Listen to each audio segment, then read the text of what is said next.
Kozhikode medical college ആശുപത്രിയിൽ ചികിത്സാ പിഴവിനെ തുടർന്ന് രോഗി മരിച്ചെന്ന പരാതിയുമായി കുടുംബം. വൃക്കയിലെ കല്ല് നീക്കൽ ശസ്ത്രക്രിയയ്ക്ക് വിധേയനായ വാണിമേൽ സ്വദേശി റീജിത്താണ് ഇന്ന് പുലർച്ചെ മരിച്ചത്. പരിശോധനയ്ക്കായി യൂറോളജി വിഭാഗം മേധാവി കൈക്കൂലി വാങ്ങിയെന്നും കുടുംബം ആരോപിച്ചു. അതേസമയം രോഗി ഗുരുതരാവസ്ഥയിലായിരുന്നുവെന്നും ചികിത്സാ പിഴവുണ്ടായിട്ടില്ലെന്നുമാണ് ആശുപത്രി അധികൃതരുടെ വിശദീകരണം.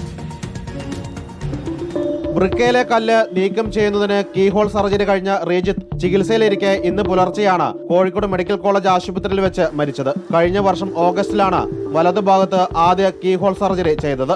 ഇടതുഭാഗത്താണ് സർജറി ചെയ്യേണ്ടിയിരുന്നതെന്ന് കുടുംബം പറയുന്നു. പിന്നാലെ വൃക്കയിൽ പഴുപ്പ് നിറഞ്ഞു. ഈ വർഷം ഏപ്രിൽ 1-ന് കുടുംബത്തിന്റെ അനുമതിയില്ലാതെ ഇടതുഭാഗത്ത് സർജറി ചെയ്തെന്നും കുടുംബം ആരോപിച്ചു.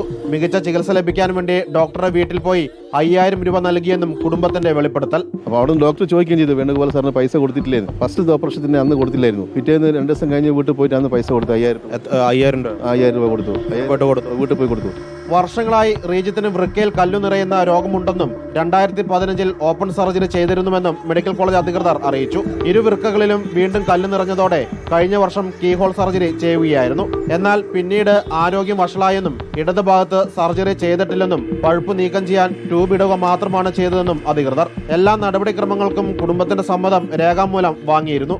ഏത് സൈഡിലാണോ വലിയ കല്ലുള്ളത് ആ സൈഡ് നമ്മൾ ആദ്യം നീക്കം ചെയ്യാണ് ചെയ്യാം. ഇത് 2 സൈഡിലും ഓപ്പറേഷൻ ചെയ്യേണ്ടതാണ്. നല്ല കിഡ്നിയെ ആദ്യം രക്ഷിക്കുക എന്നുള്ളതാണ് നമ്മുടെ പ്രാധാന്യം. അപ്പോൾ കൂടുതൽ സ്റ്റോൺ നിറഞ്ഞിരിക്കുന്ന ബ്ലോക്ക് ആക്കിയിരിക്കുന്ന കിഡ്നിയാണ് നമ്മൾ ആദ്യം ചെയ്യുക. രോഗി വന്ന കാലം മുതലുള്ള ഓരോ OP ടിക്കറ്റുകളും ഓരോ കേസ് ഷീറ്റുകളും എടുത്ത് പരിശോധിച്ചാൽ അതിനകത്ത് എല്ലാറ്റിനും പ്രോപ്പർ കൺസെന്റ് നമ്മൾ എല്ലാ രോഗികളും ഈ ട്യൂബ് ഇടുന്നവരെ സമ്മതം വാങ്ങിയിട്ടുണ്ടാവും. ചികിത്സാ രേഖകൾ വിദഗ്ധർ പരിശോധിച്ച് വീഴ്ചയുണ്ടെങ്കിൽ നടപടിയെടുക്കട്ടെ എന്നും ഡോക്ടർക്ക് കൈക്കൂലി നൽകിയെന്ന ആരോപണത്തെക്കുറിച്ച് അറിയില്ലെന്നും സൂപ്രണ്ട് ഇൻചാർജ് ഡോക്ടർ സുനിൽകുമാർ പറഞ്ഞു. കുടുംബത്തിന്റെ പരാതിയെക്കുറിച്ച് അന്വേഷിക്കാൻ 3 വകുപ്പ് മേധാവികൾ അടങ്ങിയ കമ്മിറ്റിയെയും ചുമതലപ്പെടുത്തിയിട്ടുണ്ട്. റിപ്പോർട്ടർ, കോഴിക്കോട്.